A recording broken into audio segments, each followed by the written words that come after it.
इधर बता दें आपको कि झारखंड सरकार ने 1,58,000 करोड़ का बजट पेश किया है, जिसमें युवा, महिला और आदिवासियों पर विशेष तौर पर फोकस किया गया है। देखिए रिपोर्ट। सभा में वित्त मंत्री राधाकृष्ण किशोर ने 1,58,560 करोड़ का बजट पेश किया। बजट में राज्य की कनेक्टिविटी को मजबूत करने पर विशेष फोकस किया गया है। सरकार ने हवाई सेवाओं से लेकर सड़कों, पुलों और फ्लाईओवर तक बुनियादी ढांचे को सुदृढ़ करने के लिए बड़े पैमाने पर निवेश का प्रावधान किया है। वहीं स्वास्थ्य पर भी विशेष ध्यान दिया गया है। साथ ही मैया योजना के लिए 14,065 करोड़ रुपए का प्रावधान किया गया है। यह बजट एक आइडियल बजट में मानता हूँ। अध्यक्ष महोदय, मुख्यमंत्री जी के नेतृत्व वाली सरकार समाज में हाथिए पर खड़े लोग, बेरोजगार युवक, फसलों के उत्पादन में वृद्धि, ग्रामीण अर्थव्यवस्था की मजबूती, पर कैपिटा इनकम बढ़ाने, आम लोगों का परचेजिंग पावर को बढ़ाने को लेकर संवेदनशीलता के साथ यह सरकार काम करना चाहती है। 1,58,560 करोड़ का बजट पेश। 100 नए सीएम स्कूल ऑफ एक्सीलेंस खोलने का ऐलान। 17 पॉलिटेक्निक संस्थान आईआईटी और एनआईटी के तहत विकसित होंगे।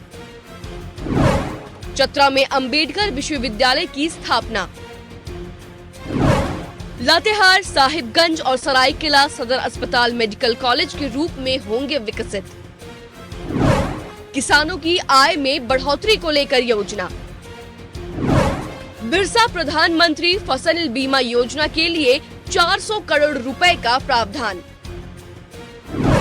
मैया सम्मान योजना के लिए 14,065 करोड़ रुपए का प्रावधान। 750 अबुआ दवाखाना खोलेगी सरकार, जहां सस्ती दवाएं मिलेंगी। अबुआ आवास योजना के लिए 4,100 करोड़ रुपए का प्रावधान।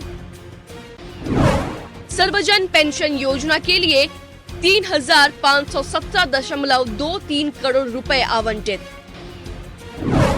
785 किलोमीटर नई सड़क के उन्नयन और 35 फ्लाईओवर का निर्माण।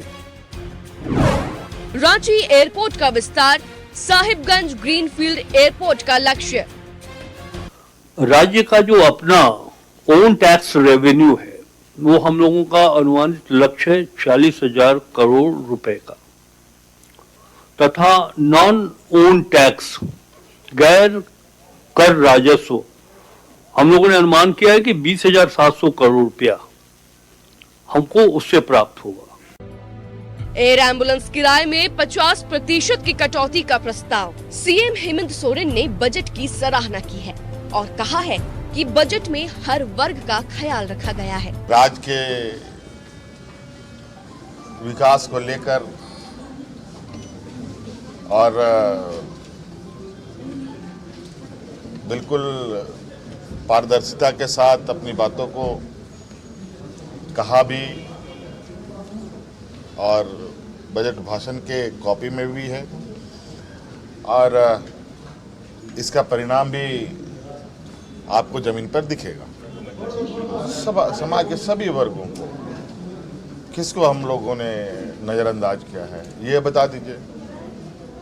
कोई छूटा हो तो ये बताएं, तो जरूर उस पर हम लोग, आप लोगों की भावना को हम लोग ध्यान और उस पर चिंता करेंगे। इधर बीजेपी ने बजट को दिशाहीन करार दिया है। वहीं नेता प्रतिपक्ष ने केंद्र सरकार से राशि नहीं मिलने के वित्त मंत्री के आरोप पर पलटवार किया। अभी उन्होंने एक बात को बजट भाषण में कह रहे थे कि साहब केंद्र पैसा नहीं देती है, केंद्र पैसा नहीं देती है। तो केंद्र से जो प्राप्त होता है शेयर इन सेंट्रल टैक्सेस से, उसमें 14 फरवरी 2026 तक 41,878 करोड़ रुपया यानी इनको प्राप्त हो चुका 89%, जिसकी जो अभी बता रहे थे कि 5,000 करोड़ रुपया नहीं मिला है, जो कि 47,000 करोड़ रुपया झारखंड को मिलना है, और ये है 14/2/2026 तक। कहने का मतलब है कि झारखंड वासियों को दिग्भ्रमित करने की उन्होंने भरसक कोशिश की। जो दिशाहीन बजट, तथ्यहीन बजट है, और झारखंड के 3,50,00,000 लोगों को ठगने वाला बजट है, धोखा देने वाला बजट है। 1,58,00,000 करोड़ का बजट केवल गोल मटोल आंकड़ों का प्रस्तुतिकरण है। इसमें न राज्य के विकास का कोई विजन है न कोई दृष्टि है। पिछले साल के मुकाबले बजट आकार में 9% की वृद्धि की गई है। अबुआ दिशोम बजट में युवा, महिला और किसानों पर फोकस किया गया है। वहीं घरेलू उपभोक्ताओं को 200 यूनिट प्रति माह मुफ्त बिजली मिलता रहेगा।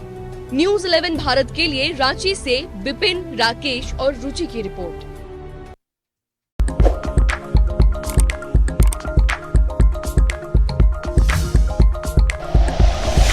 Like and share videos, subscribe करें हमारा चैनल और प्रेस करें बेल आइकॉन। न्यूज़ 11 भारत, सच है तो दिखेगा।